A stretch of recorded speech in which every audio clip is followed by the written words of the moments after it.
El doctor Juan Fernando Gómez Ramírez es pediatra puericultor, profesor titular de la Universidad de Antioquia, es presidente de la Sociedad Colombiana de Pediatría, coordinador del Grupo de Crianza de la Universidad de Antioquia, coautor de los libros El Niño Sano, El Arte de la Crianza y La Crianza en los Nuevos Tiempos, director de la revista Crianza y Salud y colaborador permanente del Boletín Encuentro del Colegio La Enseñanza.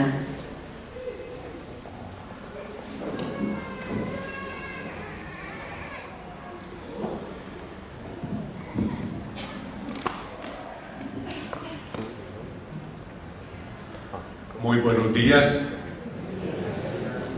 Quiero en primer lugar manifestar mi complacencia por estar esta bellísima mañana de sábado en el auditorio del Colegio de la Enseñanza, conversando con padres de familia, que es una de las actividades a que me he dedicado en los últimos años, los más recientes de mi ejercicio profesional, y participando en una institución educativa que quiero muchísimo, a la que he estado vinculado durante muchos años, habida cuenta de que mi hija es egresada de acá y que posterior a su egreso he estado vinculado también en comités de asesoría en el colegio que me han enriquecido muchísimo en mi vida personal y en mi vida profesional.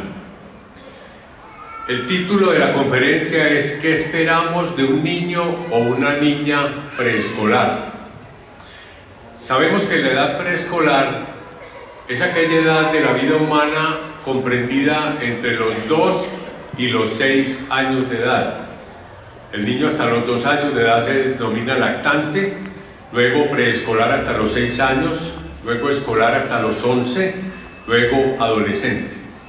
Entonces, hoy nos vamos a dedicar a cuáles son las cosas que usualmente le ocurren a un niño o una niña preescolar en lo que tiene que ver con su crecimiento, con su desarrollo y las vivencias que usualmente afronta durante esta importantísima etapa de la vida. La primera infancia se ha dicho que determina la vida de los seres humanos. La forma como nos vaya en la primera infancia, que son los 6 primeros años de la vida, va a ser un marcador fundamental para la calidad de la misma y la capacidad de afrontarla de la mejor manera posible. Como introducción a esta charla quiero decirles que haré una intervención de unos 20 o 25 minutos y que luego quiero hacer un diálogo de saberes con ustedes, donde ustedes puedan plantear situaciones, hacer preguntas, controvertir lo que aquí les voy a decir, porque el diálogo de saberes enriquece muchísimo este tipo de actividades y porque en crianza infantil no hay verdades reveladas y no hay últimas palabras, sino que ustedes como padres que afrontan el proceso durante 24 horas al día tienen un saber muy importante y nosotros como expertos tenemos otro, el cual puede complementarse de una manera muy vivificante para ambas partes. Empiezo por decir que ustedes estarán de acuerdo conmigo en que tener hijos es lo mejor que ha podido pasarnos en nuestras vidas, pero también compartirán conmigo la idea de que la crianza de los hijos en ocasiones nos despierta también algunas tensiones y ansiedades. En primer lugar, porque ningún padre quiere equivocarse en ese proceso. Esta es la empresa más importante en la vida de todos nosotros y por ello no quisiéramos equivocarnos en algo tan trascendente y tan definitivo. Y en segundo lugar, porque en crianza no existen reglas fijas. No hay pues un manual. Definitivamente la crianza de los seres humanos no es una ecuación. La crianza implica una serie de aproximaciones personales, individuales, entre el niño o niña sujeto de la crianza y el adulto, el padre, la madre o el adulto significativo que acompaña ese proceso. Por ello, entonces, todo lo que podamos hacer para capacitarnos alrededor del proceso de la crianza, es algo que nos va a mejorar a nosotros como adultos acompañantes, la intervención en el proceso, y que nos va a permitir algo fundamental, que es disfrutar de los hijos, disfrutar de la crianza, que es una de las cosas fundamentales en nuestro proyecto de vida. La palabra crianza viene del latín creare, que significa, entre otras acepciones, orientar, instruir y educar. Eso es básicamente lo que hacemos en un proceso de crianza y lo que estoy seguro hacen ustedes todos los días. La crianza está constituida por 4 elementos fundamentales. En primer lugar está la tradición cultural, que recoge el saber ancestral alrededor de cómo criar seres humanos que la humanidad ha recogido a través de siglos y que debemos decir que lo ha hecho bien, habida cuenta de que el producto final de ese proceso evolutivo, que somos nosotros, muestra progresos muy grandes en cuanto a su desarrollo y en cuanto a su aprestamiento para desempeñarse en el mundo. En segundo lugar, las abuelas, por ejemplo, son las depositarias de la tradición cultural y ustedes lo saben bien. En segundo lugar, como elemento bien importante está el sentido común, que nos permite resolver una gran cantidad de situaciones cotidianas del proceso de la crianza sin necesidad de mucha ciencia ni de mucha experticia. Y en tercer lugar están algunos conocimientos científicos alrededor de los niños, las niñas y los adolescentes. Es decir, de alguna manera que los padres de familia sepamos los hitos fundamentales de cómo crecen y cómo se desarrollan nuestros niños. Porque cuando tenemos ese conocimiento básico y fundamental de cómo ellos van creciendo y se van desarrollando, eso nos va a permitir una aproximación y un ejercicio más asertivo y de pronto más justo del acompañamiento que hacemos en el proceso. Esos conocimientos se agrupan hoy en día bajo el nombre de la puericultura. Puericultura es una palabra que etimológicamente viene de pueros, niño, y cultura, que quiere decir cultivo, cuidado de los niños. Básicamente la puericultura es la ciencia y el arte de la crianza de los seres humanos. O sea que ustedes son por esencia puericultores. La madre Beatriz, nuestra rectora, las docentes lo son, lo soy yo como médico de niños también. Todas aquellas personas que acompañamos a los niños a crecer y a desarrollarse, somos puericultores, y es una palabra que desde la Universidad de Antioquia hemos estado impulsando, la puericultura como la ciencia y el arte de la crianza. En la crianza se agolpan 2 elementos fundamentales. Lo primero es lo que se ha llamado la socialización primaria, que ocurre necesariamente en la familia durante los 2 primeros años de vida. La socialización primaria recoge la acogida del niño a la familia que llega y una impronta que se va generando en el niño producto de las vivencias, las experiencias, las ideologías y todas aquellas cosas que acompañan a los niños durante estas fases iniciales de su vida.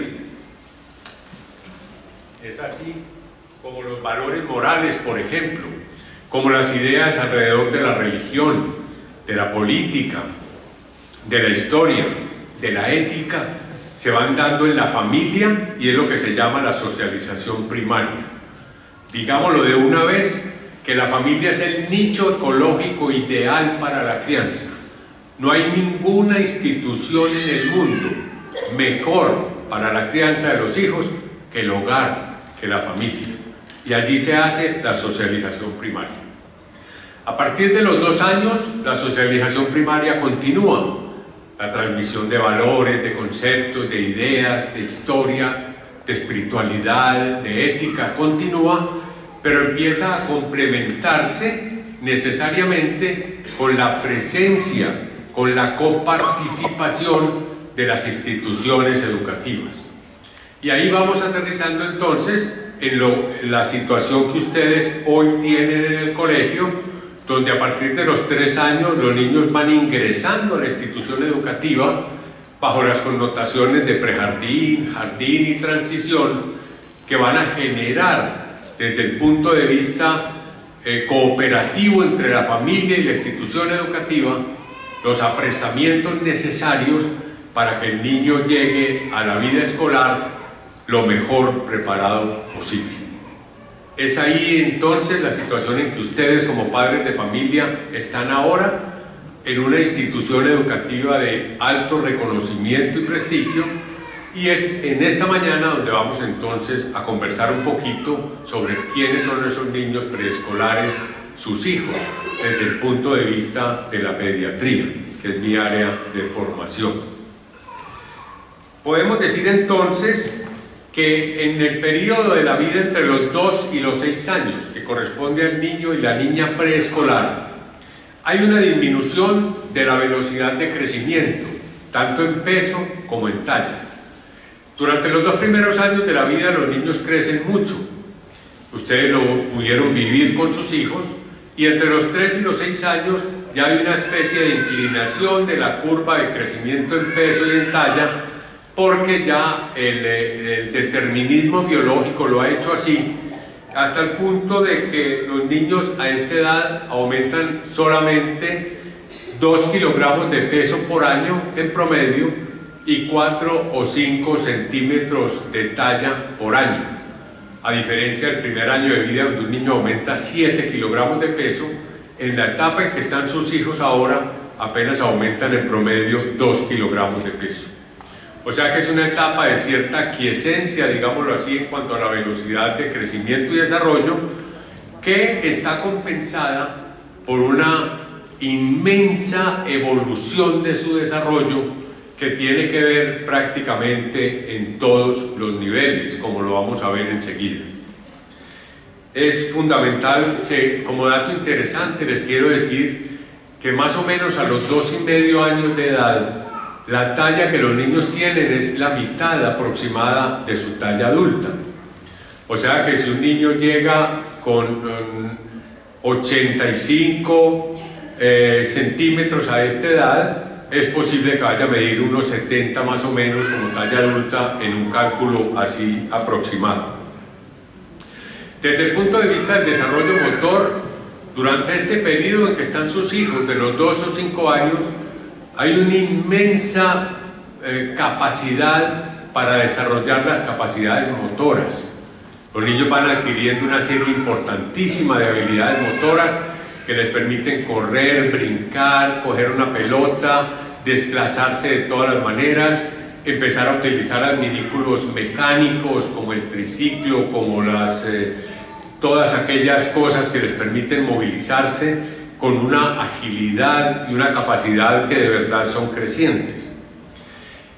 Desde el punto de vista del desarrollo, ustedes han visto que en los 2 primeros años los niños son muy egocéntricos, es decir, les gusta jugar solos, no quieren compartir los juguetes, por ejemplo, con los demás, lo que a veces le hace dar a uno pena en ciertas piñatas y visitas y cosas, porque tienen un comportamiento muy egocentrista, podemos decir que algo egoísta. Ese comportamiento va cambiando en el discurrir de este periodo de los 2 a los 6 años, que le va a permitir al niño compartir una serie de elementos que incluyen sus juguetes e ir aproximándose mediante las actividades lúdicas a una actividad de tipo social ya mucho más amplia y ya mucho más abierta, que va a enriquecer mucho todas sus vivencias. El proceso de crianza de los seres humanos es un caminar hacia la autonomía. Cuando el ser humano nace, el recién nacido es el ser más dependiente de toda la naturaleza. Los seres humanos nacemos en un estado de incompletud muy grande, habida cuenta de que nuestro comportamiento instintivo es muy pobre y que necesitamos desarrollarnos fuera del útero para que la inteligencia creciente nos vaya permitiendo después asumir el comando de nuestra propia vida en el proceso que llamamos autonomía. Entonces, después de caminar y con el inicio creciente del desarrollo del lenguaje, los niños preescolares, sus hijos, van a ir caminando cada vez más a ser más autónomos. a ser capaces de irse valiendo de manera gradual y progresiva por sí mismos. Y aquí se presenta a veces una tensión interesante, porque tenemos que colegiar muy bien, reunir muy bien lo que es el camino creciente del niño para ser autónomo, y otro es los cuidados que tenemos que brindar para que no ocurran accidentes, no haya tropiezos y no haya dificultades en ese camino hacia la autonomía. Por eso a veces para nosotros es un poco difícil sentirnos presentes o no cuando el niño va adquiriendo los aprestamientos, de tal manera que podamos en primer lugar brindarle la seguridad que necesita y en segundo lugar permitirle el albedrío necesario para que el niño intente sus cosas y vaya adquiriendo las capacidades, las habilidades y los aprestamientos que en un momento dado necesita. Esta etapa de la vida de sus hijos se caracteriza por un desarrollo creciente del lenguaje. Miren que a los 2 años de edad el niño que más palabras dice son unas 50 o 60.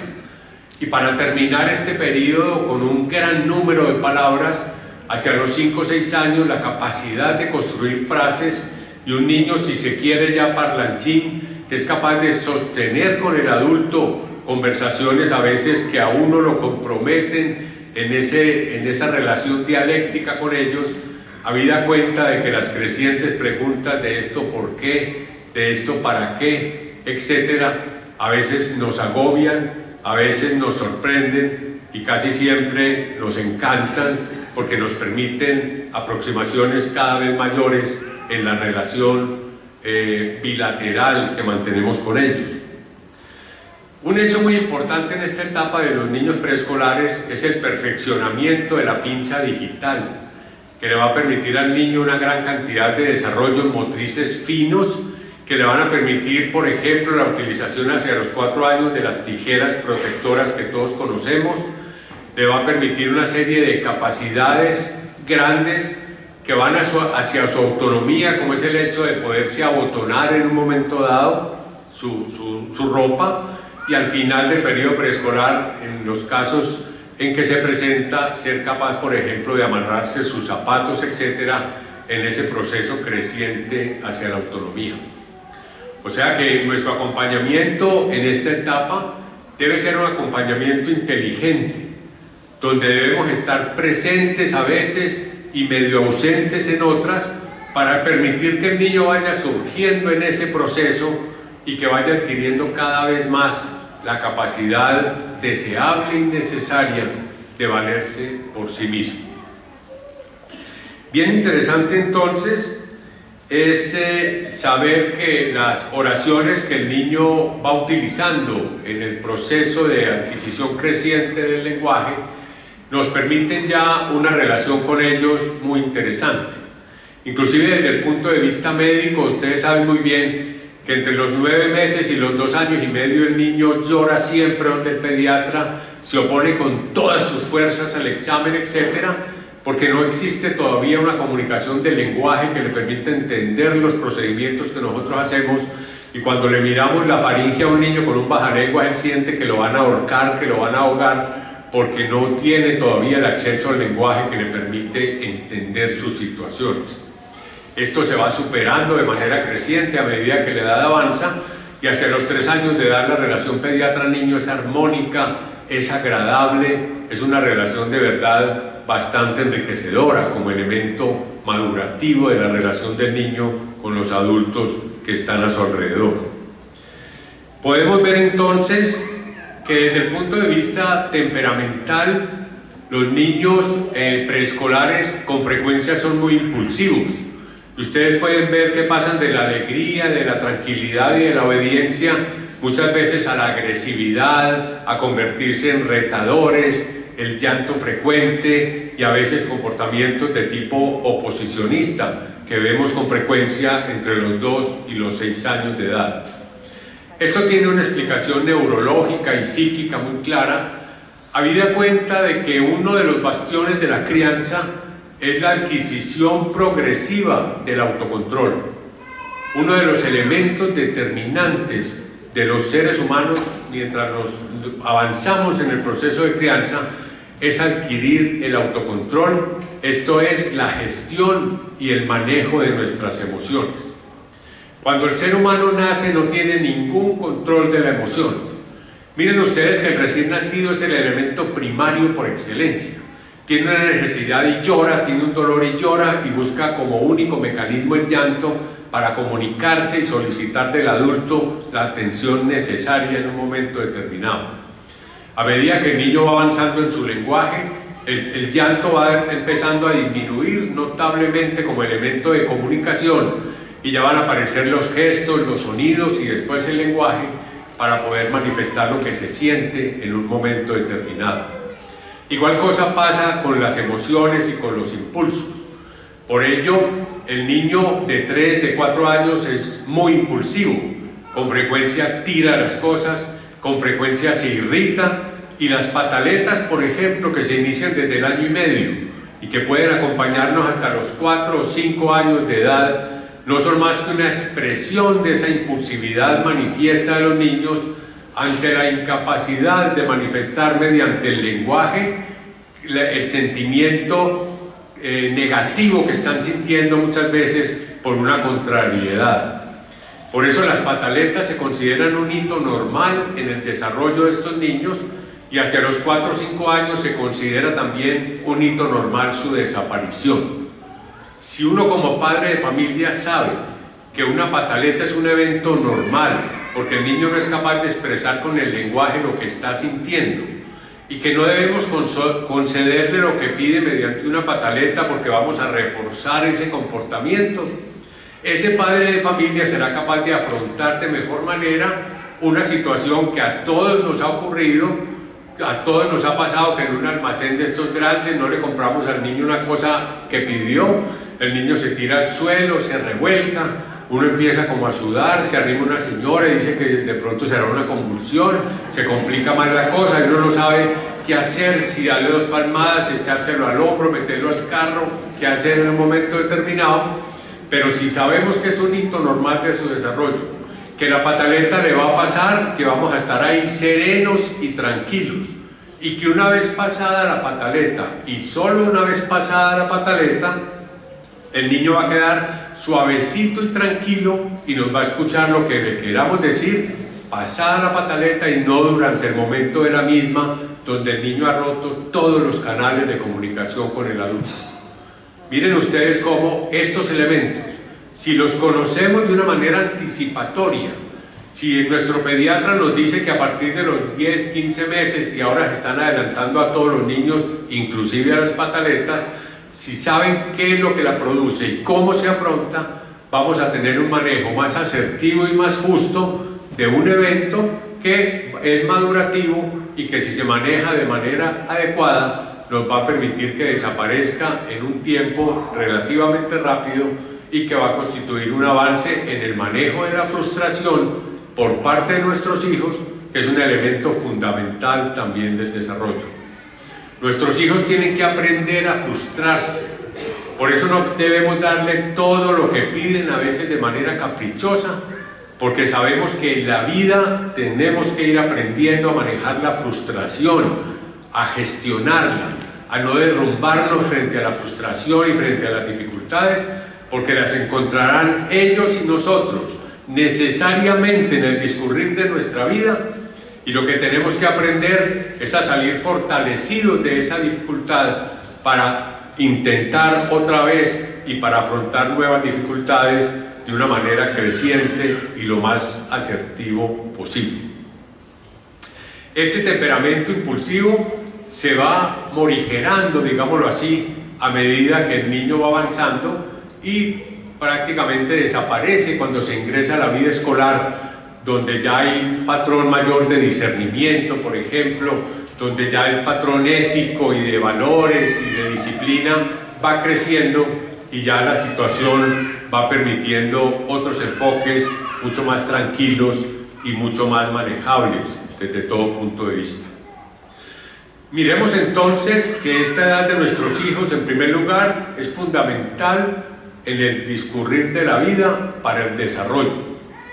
Que nuestro papel como padres, como educadores y como adultos significativos es un acompañamiento inteligente, esto es con conocimientos y un acompañamiento afectuoso, esto es con amor, para que los niños como motores de su propio desarrollo vayan avanzando en ese camino hacia la autonomía mediante el acompañamiento que nosotros les hacemos. Hoy se presume que el proceso de crianza es un proceso donde nosotros como adultos, que ya tenemos experiencia de la vida, y los niños como tales que se están asomando a la vida, podemos hacer un tipo de relación muy gratificante para todos, siempre y cuando se respete la dignidad de persona humana que los niños tienen. Miren, no es tanto ahora, sino durante la historia, los niños siempre se han tenido como seres distintos y siempre hemos mirado a los niños hacia abajo y decimos, usted no debe estar aquí porque usted es un niño, como si fuera de otra especie. No, los niños tienen toda la dignidad inherente a nuestra especie humana y si nos ponemos en esa situación, dejando un poco el adultocentrismo, donde centramos todo el proceso en que nosotros ordenamos y los niños obedecen, y enfocándonos más en lo que se llama hoy en día el pluricentrismo, donde existe una relación armónica, donde no tenemos que perder la autoridad y la capacidad de orientación, pero donde reconocemos al niño y la niña en toda su dignidad, como seres plenos de derechos, vamos a poder establecer con ellos una relación gratificante, orientadora, respetuosa, que le va a permitir al niño ir surgiendo en el proceso y al final del mismo dejarnos con un amoroso desapego, pero sin resentimientos, sin cosas que puedan afectar la calidad de su salud mental y sus capacidades de aprestamiento para la vida en un momento determinado. Durante este periodo de la vida, de los 2 a los 6 años, aparecen algunas tensiones y ansiedades. Una de ellas es la alimentación y las madres que están aquí bien lo saben. Durante el primer año de vida es una cosa maravillosa alimentar a un niño porque come y come y come y gana peso y gana peso y gana peso. Pero llega el segundo año, empiezan las batallas de la alimentación, el niño ya va a crecer menos, está más ocupado, aprende la sacrosanta palabra no para oponerse a muchas cosas que un niño de 2 meses no conoce y empiezan entonces una serie de dificultades que debemos afrontar con la mayor tranquilidad y la mayor asertividad posibles.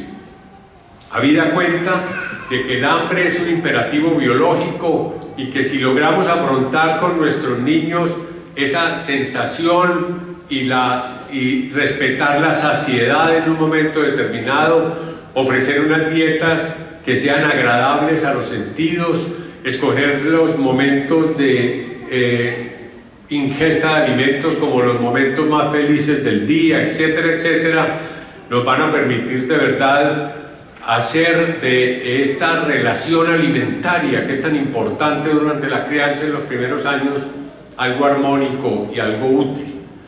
Son muchísimos los problemas de alimentación en estas edades. Las consultas al pediatra son bastante frecuentes, hasta el punto de que alguien decía con alguna sorna que los pediatras comen o comemos porque los niños no comen, ¿cierto? Pero en realidad en este periodo ya la situación mejora un poco y si surgen preguntas o inquietudes ahora en el diálogo de saberes, vamos a poder conversar sobre ello. Otra situación frecuente en los niños a esta edad es que para ellos es difícil distinguir entre fantasía y realidad. Los niños a esta edad son muy fantasiosos y por eso a veces somos injustos de pronto cuando decimos que un niño de 3 años nos dijo una mentira o un niño de 4 años. Realmente distinguir entre fantasía y realidad a estas edades es muy difícil. Inclusive existe en los niños lo que se ha llamado el animismo por parte de los expertos cuando le dan vida a objetos inanimados. Ustedes lo han visto con sus hijos, que un niño se choca con una piedra y dice piedra boba, como si la piedra se hubiera atravesado de gusto en su camino en un momento determinado. O sea que las fantasías son frecuentes, no tenemos por qué troncharlas, no tenemos por qué oponernos a ellas, sino que van a representar un periodo en el desarrollo del pensamiento infantil bastante enriquecedor, que inclusive debemos fomentar con la lectura a los niños, que se indica hoy prácticamente desde el nacimiento, habida cuenta de que refuerza de una manera increíble la imaginación, la creatividad y sobre todo el lenguaje. Esa es otra recomendación que como pediatra quisiera hacerles, el hecho de leerle a los niños, no de que aprendan a leer, que no hay ningún afán, todo en la vida tiene su momento, sino de leerles a ellos, de permitirles el contacto con libros adecuados que existen hoy en día. Hay libros que se pueden casi que masticar, chupar, libros que los niños pueden tener en sus manos para que el hábito de la lectura se constituya un elemento fundante de su formación intelectual y de su formación académica. ¿Qué no decir de las pantallas? Estamos en el mundo digital, estamos en el mundo electrónico, estamos bajo el efecto y los sistemas de las pantallas. Todos sus hijos son nativos digitales. Miren, el niño llega al mundo y vive lo que se está viviendo en ese momento. El niño que llegó en el Renacimiento vivió lo que existía en el Renacimiento. Y el niño que llega al mundo digital, que nace hoy, que nació hace 4 años, ingresa inmediatamente a ese mundo digital. Y eso explica por qué en los niños se dan más fácil los aprestamientos a lo digital que en nosotros los adultos, que somos unos pobres inmigrantes digitales que apenas nos vamos incorporando a estos desarrollos que en nuestra niñez temprana no tuvimos. ¿Qué no decir sobre el aprestamiento digital en los niños? Todavía no existe, como en tantas cosas de la ciencia, la última palabra, pero instituciones de reconocida solvencia académica, como la Academia Americana de Pediatría, opinan hoy en día que antes de los 18 meses ningún niño o niña debería tener ningún contacto con una pantalla, y que los contactos iniciales, como del tipo del videochat, pudieran en pequeñas cantidades darse entre los 18 y los 24 meses, y a partir de los 24 meses, destinaciones apenas de 1 hora a lo digital y a lo electrónico, y solamente a los 5 años de 2 horas, y de ahí en adelante horarios consensuados con los padres, quienes deben constituirse, dicen los expertos, como mediadores mediáticos de sus hijos, con una presencia siempre ahí que les permita el aprovechamiento que estos sistemas ofrecen, pero que les ayude a evitar los tremendos y distorsionadores y gravísimas ocurrencias que pueden pasar cuando estos niños se enfrentan solos a estos adminículos y a este mundo digital. A uno le preguntan en estas conferencias, bueno, ¿cuándo le doy la tableta al niño? Que todos los sobrinos la tienen, ¿cierto? Yo diría, apoyado en expertos, que no hay afán de que los niños tengan una tableta.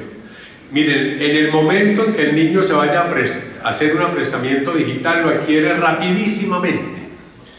Pero es fundamental durante estos primeros años que los niños obtengan otra serie de aprestamientos fundamentales para su desarrollo y para el pensamiento que no están en los medios digitales. Hoy se sabe con certeza que el desarrollo más grande de la inteligencia y del pensamiento no está en el contacto con los medios electrónicos temprano, sino en las relaciones interactivas, en la mirada a los ojos, en la conversación, en el juego, que es el motor del desarrollo de los niños, en el contacto con la naturaleza, en la introspección, cuando los niños están en silencio, solos, cuando entre comillas dicen estoy aburrido, no tengo nada que hacer. Son momentos de introspección muy importantes, de mirada hacia adentro, de insight, como lo llaman los psicólogos, que le van a dar a los niños el discernimiento necesario para afrontar una gran cantidad de cosas en su vida. el mensaje que les quiero dar, teniendo muy claro que la tecnología llegó para quedarse, que la tecnología no la podemos desconocer, que tiene inmensas bondades desde el punto de vista educativo, comunicativo, formativo, relacional. Mi mensaje hoy, como pediatra, como padre y como abuelo, es que no hay afán de poner en contacto a nuestros niños con estos aparatos, porque vamos a restarle mucho a otros elementos que de manera totalmente establecida bajo evidencia les van a permitir el desarrollo de la conciencia, del pensamiento y de la inteligencia antes de ponerse necesariamente en contacto con las pantallas. Una autora muy reconocida que estuvo en este mismo auditorio el año pasado, que se llama Catherine Lecuyer, que tiene un libro bellísimo que lo consiguen aquí a 2 cuadras en las librerías y que se llama La educación en el asombro, acuñó una frase que a mí me impactó mucho y que dice: los niños en los primeros años deben prepararse offline para pasar el resto de su vida online. Hoy en día todos pasamos casi todo el día frente a una pantalla. ¿Qué afán hay de meter a los niños a esas pantallas a los 18 meses, a los 24, cuando inicien su vida formal, como desde el punto de vista educativo, van a estar ahí y van a rápidamente adquirir todos los aprestamientos, pero con una formación relacional, con una serie de elementos que les van a permitir discernir frente a las pantallas, tener una postura reflexiva y crítica frente a esos desarrollos, que son los elementos que hoy en día deben acompañar esos procesos. Miren, el efecto pantalla de aquellos niños sometidos a ella durante muchísimas horas del día va tipificando un tipo de personalidad infantil que no es el más deseable, porque son niños que exigen inmediatez en todo, que todo lo quieren ya, porque están enseñados que hunde la tecla y aparece el efecto. Son niños que no toleran la frustración, son niños que tienen poca relación social, porque todo lo hacen mediante los aparatos. Son niños a veces muy retadores, a veces muy iconoclastas, que realmente presentan un vacío en muchas cosas que son determinantes desde el punto de vista de valores, de ética, de relaciones humanas, que a la larga no tipifican el ser humano ideal que nosotros como padres de familia deseamos y queremos, y que los educadores también quieren trabajar desde ahí. O sea que mi posición es esa es la de nuestro grupo de crianza en la Universidad de Antioquia, donde llevamos 30 años trabajando estos procesos, y es la que hemos encontrado en publicaciones muy serias que ustedes pueden consultar en internet. Se llama Academia Americana de Pediatría, uso de pantallas por niños, porque eso nos va a permitir, frente a la presión social tan grande. A mí a veces me llegan a mi consultorio el niño con la tableta y la mamá: doctor, vuela en esa tableta, yo estoy feliz. Pero señora, yo no estaría tan feliz. Me gustaría más que viera un atardecer, que persiguiera hormigas, que hablara con los primitos, que hiciera todo, porque eso le va a enriquecer desde el punto de vista de la lúdica, del juego y de las relaciones, una cantidad de cosas para que cuando lleguen las pantallas a invadirnos, tengamos una serie de elementos que nos permitan un discernimiento especial. Quiero terminar ahí esta como descripción que les he querido hacer de esta etapa de la vida, y quiero pasar a la parte más importante de esta reunión de hoy, que es escuchar las opiniones, ideas contrarias, lo que quiera compartirnos, que nos enriquezca y que nos ayude para afrontar, enfocar una serie de situaciones para las cuales no tenemos la última palabra ni ninguna verdad revelada. O sea que les agradezco mucho la atención y quiero que pasemos a este momento de participación que de verdad nos enriquece a todos. Bienvenidos entonces, quiero que dialoguemos. Buenos días. Pues bien, ¿qué consideraríamos normal, anormal en cuanto al manejo de esfínteres? Sí. El control de los esfínteres es uno de los hitos más grandes del desarrollo de los seres humanos. Y en ese sentido es algo en lo que los padres siempre nos interesamos y que a veces nos genera alguna tensión. Nunca se debe empezar el entrenamiento en el control de los esfínteres antes de los 18 meses de edad, porque definitivamente no hay un desarrollo neurológico que le permita al niño hacer la coordinación necesaria que el control del esfínter de la micción y de la defecación necesitan. A veces cuando se ponen los padres de familia a hacer aprestamientos tempranos desde el año que yo lo siento en la vacinicita y defeca, eso no es más que algo reflejo, que a la larga y en el futuro puede traducirse después en problemas de constipación o dificultades para la defecación que son bastante difíciles de manejar desde el punto de vista médico. O sea que hacia los 2 años de edad es la etapa ideal del desarrollo para empezar con el aprestamiento o el entrenamiento en el control de esfínteres. Hay niños que lo logran más rápido, otros se demoran un poco más. Se considera más o menos que hacia los 3 años de edad ya el niño controla usualmente la defecación y la micción durante el día, el acto de orinar. Y hasta los 5 años de edad puede ser normal, y solo hasta ahí, el hábito de orinar durante la noche.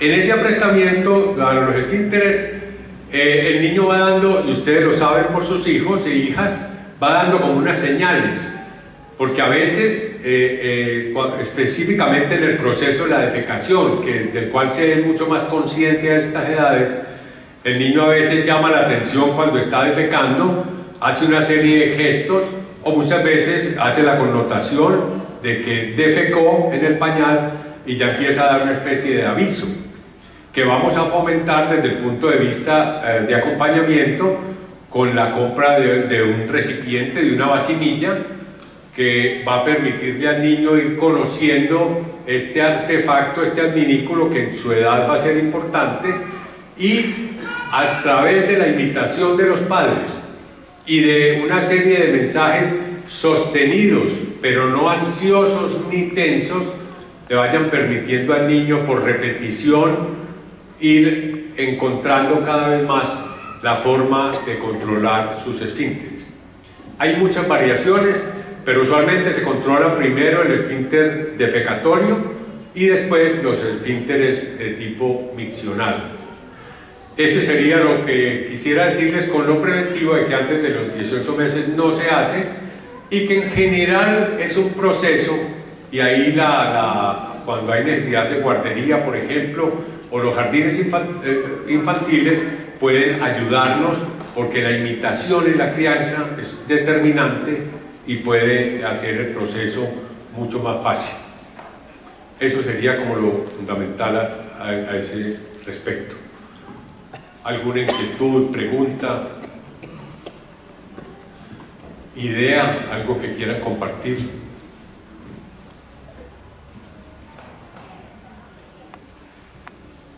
Buenas. Muy interesante la conferencia, la verdad. Muchas gracias. Muchas gracias. Tengo una pregunta con respecto a un concepto que me gustaría que nos ayudara a entender un poco mejor, por lo menos a mí, que usted lo mencionó, y es que es el pluricentrismo dentro del proceso de crianza del niño en comparación con el autocentrismo, que es como con lo que nos criaron a nosotros. Sí. Me gustaría entender un poco mejor para poder de alguna manera incorporar esto pues, en los procesos de crianza con mis hijas. Sí, mire, la crianza tradicional con la que yo fui criado, por ejemplo, era una crianza básicamente procedimental, donde aquí estaba el adulto, el padre de uno, y el niño estaba allí. Entonces era una crianza fundamentalmente prescriptiva, donde fundamentalmente lo que se daban era órdenes y uno obedecía, y en ese proceso uno se iba formando. Fíjense que muchas veces en el proceso de la crianza, cuando uno preguntaba ¿y esto por qué no? ¿Y yo por qué no me dan el permiso? Entonces muchas veces el papá decía, no porque no y punto, no se hable más, ¿cierto? Muchas veces ocurrió eso en la crianza nuestra. Ese es el ejemplo típico del adultocentrismo, donde el adulto toma todas las decisiones y él dice, yo quiero un niño así. Es un proceso de modelar al niño, como coger una arcilla y decir, es que lo vamos a hacer así, ¿cierto? Eso. Pero eso no es el proceso. La crianza moderna, la crianza de hoy en día, basada en los expertos, en el desarrollo infantil, en los derechos infantiles, es una crianza fundamentalmente relacional. Pasamos de lo procedimental, prescriptivo, exclusivamente órdenes, a un proceso relacional. Es decir, en la crianza de hoy, tengámoslo muy en cuenta, el niño y la niña son interlocutores válidos en el proceso. Es decir, deben ser oídos. Hay un concepto muy bello que dice que el niño y la niña son los bastiones, el producto final de la evolución humana. Fíjense que es así. El último elemento evolutivo de los seres humanos es un niño que nace hoy. Y ese niño recoge ancestralmente una gran cantidad de cosas que le permiten en el proceso ser un interlocutor válido. Obviamente, nosotros tenemos la experiencia de la vida discurrida ya extrauterinamente y somos acompañantes del proceso, pero reconociendo en ellos, en primer lugar, dignidad, que son personas humanas como nosotros, que es lo que se desconoce, por ejemplo, en el castigo físico. Cuando se le dan 30 correazos a un niño, estamos desconociendo su dignidad como persona. Y en ese sentido hay que mirarlo, y eso podemos hablar un minuto enseguida. Entonces, hoy el pluricentrismo se basa en una crianza relacional, que no está exenta de ninguna manera de autoridad, pero es una autoridad distinta. Porque mire, la autoridad hace 40 o 50 años se alzaba la voz y se acallaba al otro, o se daba una palmada en la mesa diciendo aquí mando yo. La autoridad hoy frente a los hijos es un ascendiente que uno se gana, producto de su acción frente a ellos. Los hijos reconocen en nosotros personas de autoridad porque los acompañamos, porque estamos ahí y porque somos ejemplo para ellos. Yo estoy seguro que ninguno de ustedes tiene que llegar a su casa, darle una palmada a la mesa a decir aquí el que mando soy yo, sino que los hijos nos reconocen ese ascendiente producto del ejercicio de una autoridad serena, ojo, firme, porque debe ser firme, y dialógica.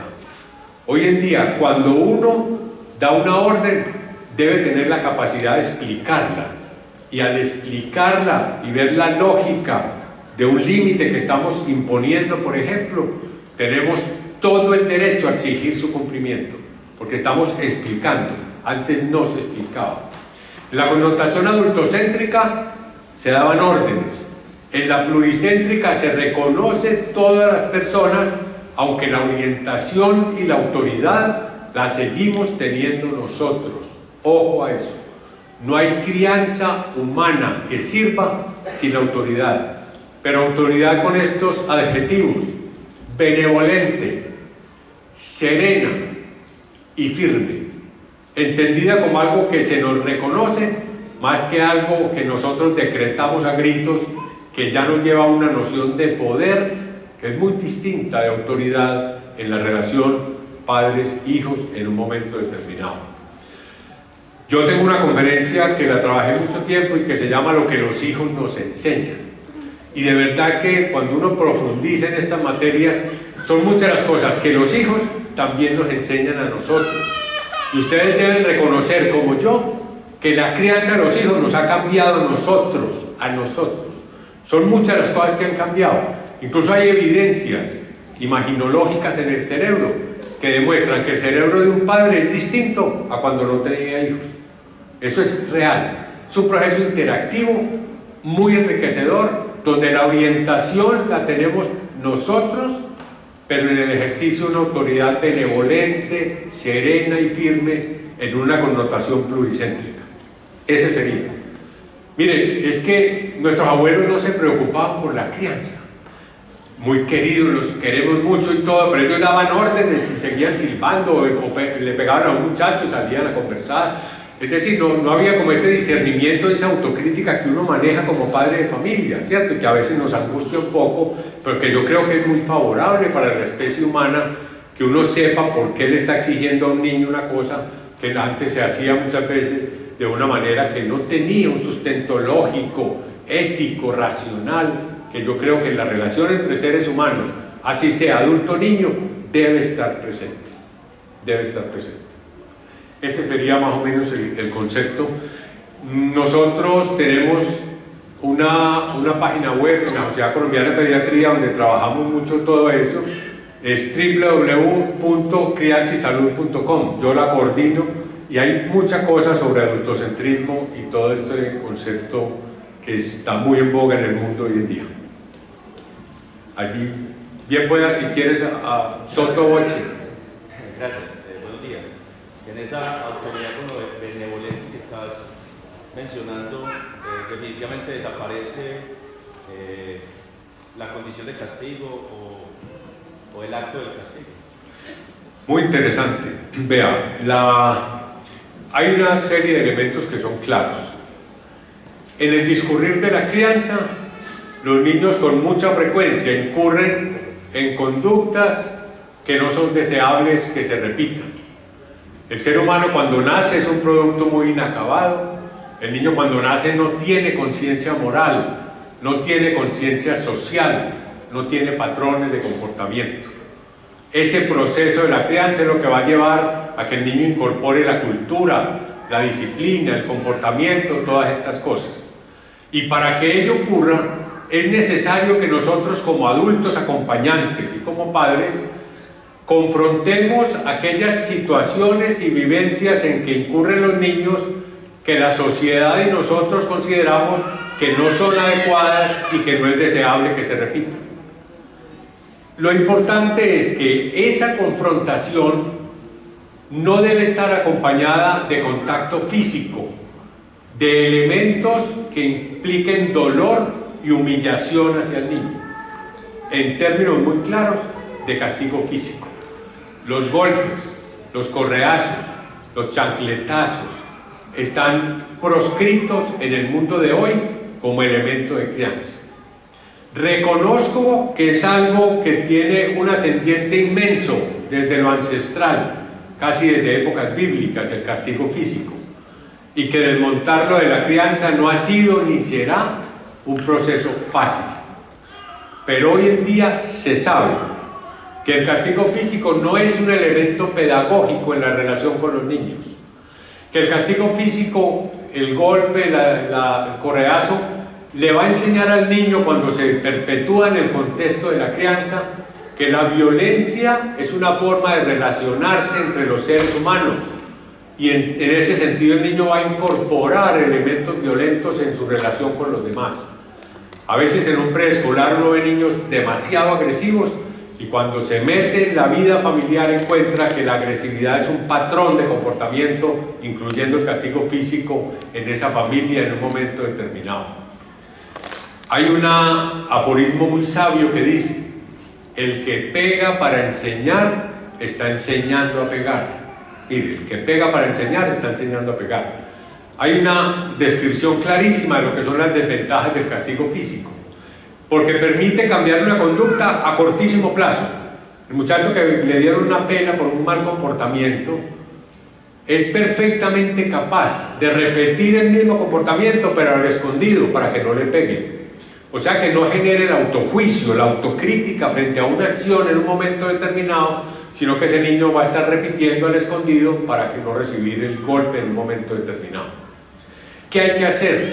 Hoy en día se involucra mucho el concepto de disciplina positiva, donde se sabe que la confrontación que hagamos de una acción debe ser una confrontación adecuada, oportuna, justa, que es otra cosa importantísima, y ojalá con una connotación reparadora, que es bien importante.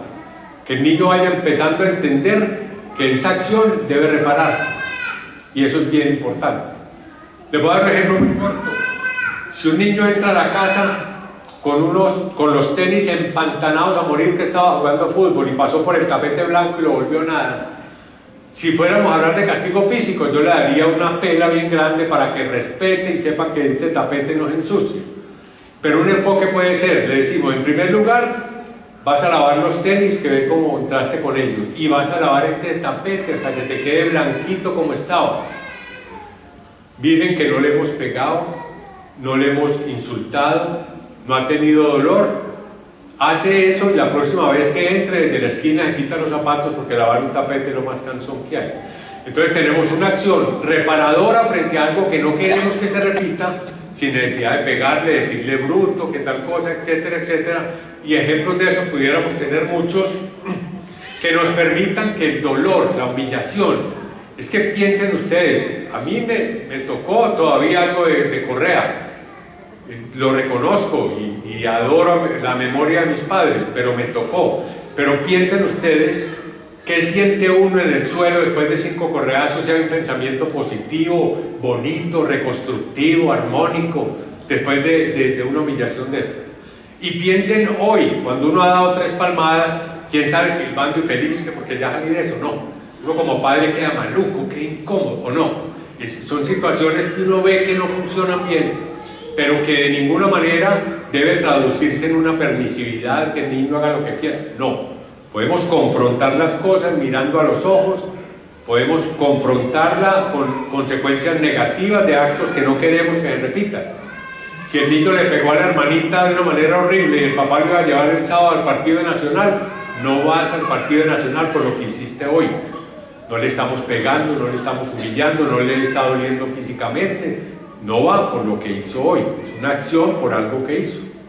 Entonces miremos que hay cosas, y algún día hablaremos de disciplina positiva, que es un tema muy largo y muy interesante y muy bonito, que nos permite afrontamiento de situaciones sin perder el hilo disciplinar, el contexto ético, pero sin humillar, sin hacer que duela y sin que los niños tengan sentimientos negativos en un momento dado.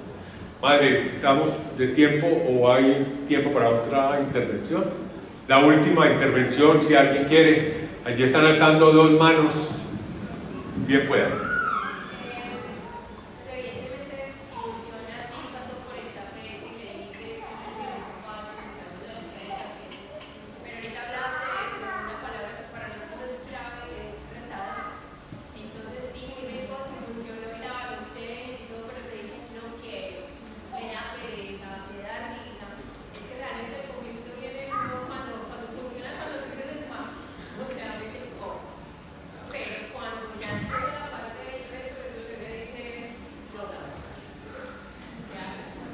Sí, definitivamente hay niños fáciles de criar y hay niños difíciles de criar. Eso es una cosa que es perfectamente clara, y quienes tenemos varios hijos sabemos muy bien que con cada uno de los hijos tenemos que tener una aproximación distinta. Cuando uno tiene 3 hijos, este que es timidito, con solo mirarlo así ya está como en la fila. Al otro hay que hablarle duro, al otro hay que perseguirlo por toda la casa, que puede ser el caso que usted plantea. Y verdad, hay niños retadores. Usted le dice, no vas a ver televisión, y se vende ese televisor, apague eso, no me importa, ¿cierto? Y pasa con mucha frecuencia, ¿sí o no? Que no vas a ir donde la abuelita, harto ir donde la abuelita, no vuelvo nunca, no me preocupo. Todas estas cosas que vemos y que a veces nos llaman la atención de que de pronto tenemos que replantear algunas cosas. Mire, en la relación disciplinar a veces tenemos que desandar, devolvernos un poco y mirar si en determinado momento no hemos estado apretando mucho la situación o si nos hemos desgastado. Hay mamás que gritan todo el día, entonces el niño no responde y no al 5.º grito, ¿cierto? En cambio hay otras que hablan la primera vez y uno se asusta porque no, si me llamaron la cosa está complicada. Es decir, en la aproximación individual que hay que hacer a cada niño, tenemos que ser muy creativos en la forma como enfocamos la confrontación de conductas indeseables, por ponerle algún nombre en un momento determinado. Si con ese niño no funcionó eso, le podemos decir, bueno, hay otra cosa que vamos a hacer, pensemos en la dinámica de la familia, que otra cosa sin conculcarle derechos, porque no le podemos decir hoy no te vamos a dar comida para que estés tranquilo, no. Nada que conculque un derecho, pero que en determinado momento pueda ser importante para el niño. Aunque, como le digo, la aproximación individual es fundamental. Hay niños demasiado difíciles de criar y para eso a veces tenemos que recurrir a un psicólogo, tenemos que recurrir a otros enfoques de otras maneras, pero en general, con la mayoría de los niños y a estas edades, esta serie de aproximaciones casi siempre funciona. Casi siempre funciona. Yo creo que si nos queda la idea de que el castigo físico debe salir de la crianza, que no debemos perder la capacidad de confrontar lo que consideramos inadecuado y que hay otras formas que podemos utilizar de acuerdo con cada niño, de acuerdo con el medio familiar y con el medio social, eso nos va dando elementos para orientar, para acompañar, para disciplinar. Y termino con una frase de un gran experto que dice que después del amor, el mejor regalo que le podemos hacer a un hijo es la disciplina. La disciplina da seguridad, da asertividad en las relaciones sociales, da tranquilidad, da autocontrol. Eso es algo que le genera al niño una paz y una tranquilidad cuando sabe comportarse en un momento determinado. O sea que todo lo que hagamos en ese proceso se nos va a devolver con creces en calidad de vida como padres y como hijos y en el disfrute de los hijos, que como les digo debe ser un elemento fundamental de todo nuestro proyecto de vida. Dios nos puso los hijos ahí para disfrutarlos, para buscar en su compañía la felicidad, y eso es lo que queremos en reuniones como la de hoy, ir encontrando detallitos que nos permitan aproximarnos hacia allá. Muchas gracias.